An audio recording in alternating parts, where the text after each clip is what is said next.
कल हम बात कर रहे थे दरबार मूव के हवाले से। कल तक का जो रिएक्शन था वो मेरा ज़ाती रिएक्शन था, मेरी ज़ाती असेसमेंट, ज़ाती रीडिंग थी कि मैं किस तरह से इस ऑर्डर को देखता हूँ जो मुलाजमीन को बोला कि आप अपने अपने रेजिडेंशियल जो अपार्टमेंट्स हैं श्रीनगर और जम्मू में छोड़ दीजिए। आज हमारे पास अच्छा खासा जो है वो पब्लिक रिएक्शन है कि अवाम उसको किस तरह से देखती है। ख़ास करके मैं जम्मू सेंट्रिक पर्सपेक्टिव के बारे में बात करूँगा। एक इसी के साथ और आइसोलेटेड एक इशू है, लेकिन वो कम्प्लीटली डिस्कनेक्टेड नहीं है। जिस तरह से 24 जून को जम्मू कश्मीर के लीडरान गए थे मरकज़ में प्राइम मिनिस्टर से, होम मिनिस्टर साहब से बात करने के लिए, उसी तरह से आज करगिल का एक डेलीगेशन वो जाकर उन्होंने भी सेंटर में बातचीत की है। क्या हासिल किया उन्होंने, इन दो मुद्दों के बारे में मैं बात करूँगा आज। मेरा नाम ज़फ़र चौधरी है।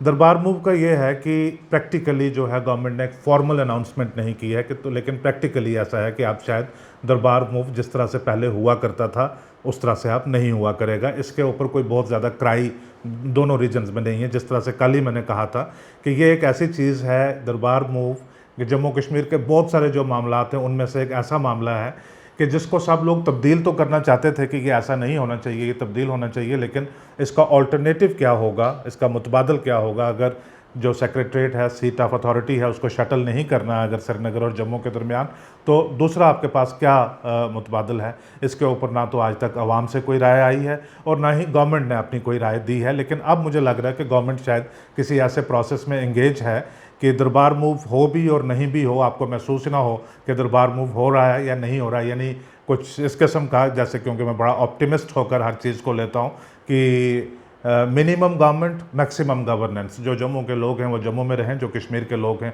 वो कश्मीर में रहें, और इन द मीनवाइल जो टॉप हैवी ब्यूरोक्रेसी है या जब पॉलिटिकल एग्जीक्यूटिव आएगी वो है, तो वो 200-250 लोग जो हैं वो गर्मियों में श्रीनगर चला जाया करें और सर्दियों में जम्मू चले आया करें। अब है कि ओवरऑल जो है वो रिएक्शन नहीं, बहुत सारे लोग खास करके जो मुलाजमीन का तबका है वो कहते ठीक है बला टली, ऐसे 6 महीने बड़ी इनकन्वीनियंस करनी पड़ती थी। जो की स्टेक होल्डर्स हैं, मेन स्टेक होल्डर्स हैं, वो अपनी जगह पे सारे ठीक हैं। अब जो बाकी जो दोनों रीजन्स के बीच लोगों का जहाँ तक सवाल है, वहाँ से भी कोई बहुत बड़ा मैसिव रिएक्शन नहीं है लोगों। लेकिन लोग ये है कि जैसे मैं कल कह रहा था कि जब तक पूरी ट्रांसपेरेंसी, ट्रस्ट ना हो और लोगों का पूरा एतमाद हासिल ना हो किसी प्रोसेस में, उनको फील होना चाहिए कि वो भी इन्वॉल्व हैं इस प्रोसेस में, तब तक वो थोड़ा शक के साथ सोचते रहते हैं कि ये अगला कदम जो है वो किस डायरेक्शन में जा रहा है। लेकिन जो जम्मू सेंट्रिक मैं कह रहा था कि आज मैं जम्मू के हवाले से बात करना चाहता हूँ, वो ये है कि अब जम्मू को बड़े लंबे वक्त से एक तलाश थी,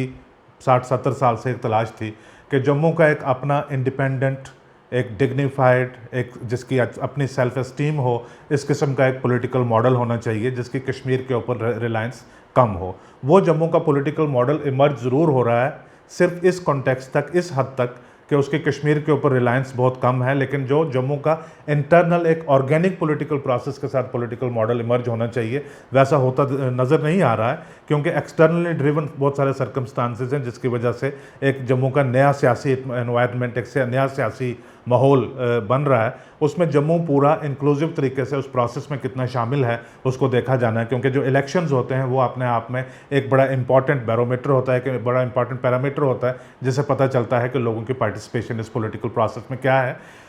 ये पॉलिटिकल मॉडल तो इमर्ज होता रहेगा, साथ ही में मेरे ख्याल से अब बहुत ज़्यादा ज़रूरत है कि जम्मू को एक अपना इंडिपेंडेंट इकोनॉमिक मॉडल जो है वो रीथिंक करने की ज़रूरत है। और ये आज की बात नहीं है, आज तो ये डेवलपमेंट हो गई कि अब दरबार मूव उस पैमाने के ऊपर नहीं हुआ करेगा, और उससे जम्मू की इकानमी के ऊपर क्या असर पड़ता है उसके ऊपर मैं मुख्तसर सी बात करूंगा। लेकिन जनरली ये पिछले 25-30 साल से ये बात जो है ये एक ज़ेर बहस है, डिस्कशन में है। जम्मू की जो बिज़नेस कम्युनिटी में सरकर्दा लोग हैं वो भी आपस में बात करते हैं, और जम्मू में जो सबसे पावरफुल ब्लॉक, अगर कोई पावरफुल ग्रुप होता है, सबसे इन्फ्लुएंशियल अगर कोई जो सेक्शन ऑफ सोसाइटी है जम्मू की, वो बिज़नेस कम्युनिटी है। बिज़नेस कम्युनिटी ही यहाँ के पॉलिटिकल डिसीजंस को भी काफ़ी हद तक इन्फ्लुएंस करते हैं। पहले जब ट्रेन ने बाईपास किया जम्मू से, क्योंकि माता वैष्णो देवी में जो पिलग्रिम्स मुल्क भर से आते हैं वो जम्मू की इकानमी में एक अच्छा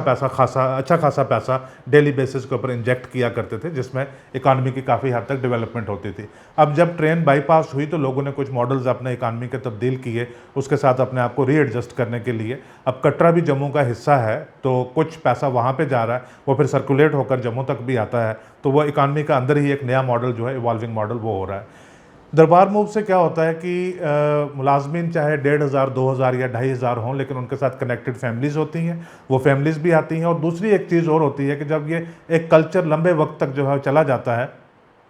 उस बहाने से बेशुमार लोग जो हैं वो कश्मीर से जम्मू, जम्मू से कश्मीर कम जाते हैं, लेकिन कश्मीर से जम्मू बहुत ज़्यादा आते हैं, क्योंकि कश्मीर में कड़ाके की सर्दी होती है, जम्मू में थोड़ा सा बेटर होता है कश्मीर के कंपैरेटिवली, जम्मू में आते हैं, जिससे कम से कम 5 से 6 लाख तक जो है पॉपुलेशन में इजाफा होता है जम्मू में एडिशनल विंटर के मंथ्स में। तो वो जाहिर सी बात है कि अगर लाखों लोग एडिशनल अजाफी जो है वो जम्मू में होंगे तो वो जम्मू की इकानमी में कंट्रीब्यूट करते हैं। यानी जम्मू के जो ट्यूटोरियल हैं, जम्मू के डायग्नोस्टिक सेंटर्स हैं, जो वो ख़वातीन की जो फैशन बुटीक्स हैं, होटल्स हैं, रेस्टोरेंट्स हैं, मॉल्स हैं, और जो है शॉपिंग एरियाज़ हैं, ये बहुत ज़्यादा कश्मीर की वजह से इसमें जो एक इकनॉमिक इनपुट आता था, लोग यहाँ पे शॉपिंग वगैरह किया करते थे। तो आज एक जम्मू की मार्केट से ओवरऑल जितने भी बाज़ार्स हैं, जो इंडिपेंडेंट इंडिविजुअल जो शॉपकीपर्स हैं, जो ट्रेडर्स हैं, बिजनेसमैन हैं, वो खुल के अपना रिएक्शन दे रहे हैं कि दरबार मूव से वाकई ही ये इसके ऊपर असर पड़ेगा। लेकिन एक जम्मू में इसके ऊपर भी एक जो थिंकिंग की लेयर होती है, एक परसेप्शन होती है कि अगर ये मोदी जी ने कर रहे हैं अगर इस तरह से, तो कुछ अच्छा ही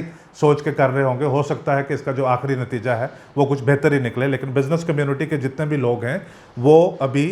इसके ऊपर उनका जो है एक बड़ा स्ट्रॉन्ग रिएक्शन है कि ये नहीं होना चाहिए था। अगर दरबार मूव चलता रहता तो लोग हायरिंग करते हैं, जो पेइंग गेस्ट्स के अतबार से वो बच्चियाँ बच्चे आकर वो घर लेते हैं, ट्यूटोरियल्स में जाते हैं, तो जम्मू के कल्चर में भी और जम्मू की इकानमी में भी मेजर कंट्रीब्यूशन होती है। जहाँ तक जम्मू की बिजनेस लीडरशिप का सवाल है, वो अभी देख रहे हैं कि सरकार से पूछें बात करें कि हमें इस पर किस तरह से रिएक्शन जो है वो करना चाहिए, करना भी चाहिए या नहीं। अभी वो कहते हैं कि जी अभी मकानों के ऑर्डर ही कैंसिल हुए हैं, दरबार मूव की कैंसिलेशन की तो कोई बात हुई नहीं है। तो नवंबर में देखेंगे दरबार मूव होता भी है या नहीं भी होता है। इसी के साथ आज ही के दिन में कोइंसाइड करते हुए, जैसे कल ये ऑर्डर आया कि आप अपने घर बार छोड़िए, तो वो उसके साथ कोइंसाइड करते हुए आज लेफ्टिनेंट गवर्नर साहब ने खुद ही स्टेटमेंट दी है। उन्होंने कहा कि जो ये मुगल रोड है जो रजौरी पुंछ को कश्मीर के साथ कनेक्ट करती है, और जो किश्तवाड़ सिमथन रोड है जो किश्तवाड़ को कश्मीर के साथ कनेक्ट करती है, इसके ऊपर पिछले काफ़ी महीनों से लोग सवालात उठा रहे थे, ये कह रहे थे कि इन सड़कों को बंद क्यों किया हुआ है। वो उन्होंने कहा कि ये सड़कें अब हमने आम आमदोरफ्त के लिए, सिविलियन ट्रैफिक के लिए, हर चीज़ के लिए ये हमने सड़कें खोल दी हैं। अब लोग कहते हैं कि हम साल 1.5 साल से कह रहे थे कि सड़कें खोले, तब खोली नहीं जा रही थी। कल ये ऑर्डर था कि दरबार मूव के हवाले से, आज साथ में सड़कें भी खोल दी गई हैं। तो ये क्या मामला, क्या ये दोनों चीज़ें एक दूसरे के साथ कनेक्टेड हैं, मुझे नहीं पता। लेकिन एक सवाल जो है at the end of every conversation लोग पूछना पसंद करते हैं कि क्या अगला स्टेप अब इस किस्म का हो सकता है कि अगर दोनों रीजन्स को एक दूसरे से इतना आइसोलेटेड और इंडिपेंडेंट अगर बनाया जा रहा है, क्या अगला स्टेप ऐसा हो सकता है कि बाइफर्केशन हो, जम्मू एक अलग पॉलिटिकल एंटिटी हो और कश्मीर एक अलग पॉलिटिकल एडमिनिस्ट्रेटिव एंटिटी हो, यानी ये एक रियासत हो, वो एक रियासत हो, या ये यूनियन टेरिटरी हो, वो भी यूनियन टेरिटरी हो। उसमें आप ये इसको, मेरी रिकॉर्डिंग को इतना सारा जो है इसको आप बेशक अपने पास सेव करके रख लेना हमेशा के लिए। हम और आप गुजर जाएंगे, हमारी आने वाली जनरेशन्स भी गुजर जाएंगी, जम्मू कश्मीर की मज़ीद जो बाइफर्केशन है ये कभी नहीं होगी। ये मैं वसूख के साथ कह रहा हूँ कि कश्मीर और Jammu as a single political administrative entity हमेशा रहेंगी। कुछ भी हो जाए ये जो दोनों अलग नहीं होंगे। तो इसमें अगर आपको ये आपकी एंग्जाइटीज़ को रेज़ करता है कि अगला स्टेप ये हो सकता है, तो ये कतई नहीं होगा। इतना मैं आपको यकीन दहानी अपने लेवल के ऊपर मैं देना चाहता हूँ, अगर आप यकीन करें तो। अब दूसरी बात जो मैं करना चाहता था कि आज जो करगिल का एक डेलीगेशन है, उसको कहते हैं करगिल डेमोक्रेटिक अलायंस, वो गए थे। ये पूरे लद्दाख को रिप्रेजेंट नहीं करते, ये करगिल डिस्ट्रिक्ट को रिप्रेजेंट करते हैं। मैं मज़ीद वजाहत कर देता हूँ कि ये करगिल डिस्ट्रिक्ट को भी पूरी तरह से रिप्रेजेंट नहीं करते, क्योंकि करगिल के अंदर 2 प्रोमिनेंट सब डिविजन्स हैं, एक करगिल है और दूसरा ज़ंस्कार है। ज़ंस्कार में काफ़ी हद तक जो है बुद्धिस्ट पॉपुलेशन रहती है। आज जो लोग दिल्ली में मुलाकात करने के लिए गए थे वो सारे मुस्लिम थे और वो करगिल से ताल्लुक़ रखने वाले थे, जिन्होंने ये अलायंस बनाया। अब ये अलायंस मल्टी पार्टी अलायंस है, इसमें डिफरेंट स्कूल ऑफ थॉट्स हैं। करगिल के 2 प्रोमिनेंट रिलीजियस इंस्टीट्यूशंस हैं जो पॉलिटिक्स को काफ़ी ज़्यादा इन्फ्लुएंस करते हैं, वो भी इसमें शामिल थे। तो इनका एक डेलीगेशन गया दिल्ली में, इन्होंने बात की वहाँ पे। जैसे 24 जून को बातचीत हुई थी तो उसमें प्राइम मिनिस्टर साहब खुद मौजूद थे, होम मिनिस्टर थे, यानी मुल्क की जो टॉप लीडरशिप थी वो वहाँ पर बैठी हुई थी और जम्मू कश्मीर के लीडरान के साथ बात की। आज क्योंकि ये बातचीत एक आधे ज़िला के साथ हो रही थी, तो इसमें सिर्फ जो minister of state for home है गंगापुरम कृष्णा रेड्डी, उनके साथ मुलाकात हुई, लेकिन home secretary, additional secretary home और बाकी जो बहुत सारे आला ऑफिसरान जो जम्मू कश्मीर और लद्दाख के अमूर को देखते हैं वो सारे मौजूद थे। इन्होंने अपनी डिमांड्स कुछ इस तरह से रखी, बड़ी दिलचस्प है इनकी डिमांड। इन्होंने कहा कि जम्मू कश्मीर को आप जैसे यूनियन टेरिटरी आपने बनाया, हमें उसके बारे में कुछ ज़्यादा मज़ीद बात नहीं करनी, लेकिन ख्वाहिश हमारी यही है कि वो भी एक रियासत बने। लेकिन आप लद्दाख को जो है वो रियासत बनाइए, लद्दाख को एक यूनियन टेरिटरी के बजाय आप एक स्टेट बनाइए, और उस स्टेट का अपना बाकायदा तौर के ऊपर पॉलिटिकल एग्जीक्यूटिव होनी चाहिए, लेजिस्लेचर होनी चाहिए, ये हमारी डिमांड है। और आर्टिकल 370 और 35A जो है ये रिस्टोर होना चाहिए। अब ये डिमांड मुझे थोड़ी सारी अजीब सी लगी, क्योंकि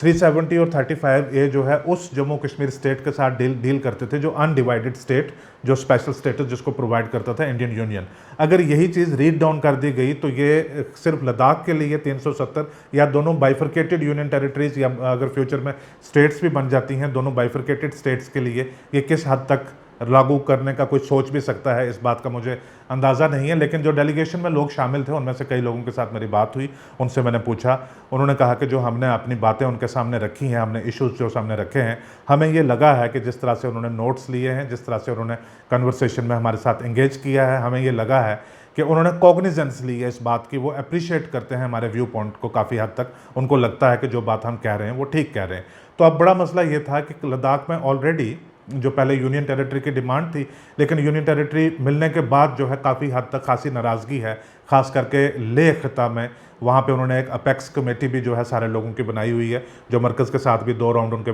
मुज़ाकरात के हो चुके हैं, और अभी फिर भी ये मज़ीद बातचीत करने के लिए भी वो आमादा हैं कि भी वो भी कहते हैं, ये भी कहते हैं हम बात करेंगे। ये करगिल डेमोक्रेटिक अलायंस का जो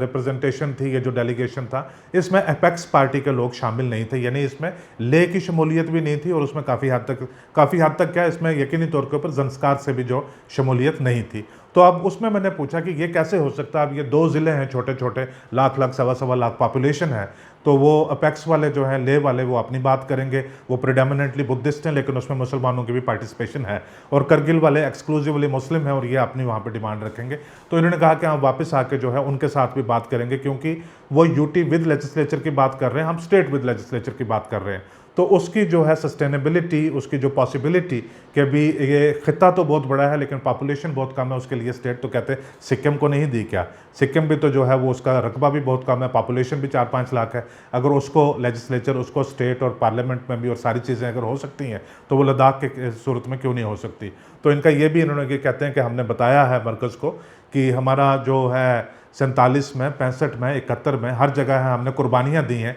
अब ये वक्त है कि जो मुल्क है हमारी कुर्बानियों को, हमारे सेक्रीफाइसेस को एक्नॉलेज करे, रिकग्नाइज़ करे, और हमें कोई उसके जो है वो हमें भी किसी किस्म का एक फ़ायदा मिले, ताकि हम भी महसूस करें कि हमारा भी ध्यान रखा गया है। तो मज़ीद इन्होंने ये कहा है कि आप जाइए लद्दाख में, आप बाकी लोगों के साथ भी बात कीजिए। तो ये कहते हैं कि जो मिस्टर रेड्डी हैं, minister of state for home, उन्होंने कहा है अपनी तरफ से, क्योंकि हर बार जब मीटिंग होती है तो बयानात उन लोगों के आते हैं जो यहाँ से गए हुए होते हैं, मरकज़ की तरफ से क्या है उसका कोई ज़्यादा पता नहीं चलता। लेकिन इन्होंने ये कहा कि उन्होंने सारी बात सुनने के बाद कहा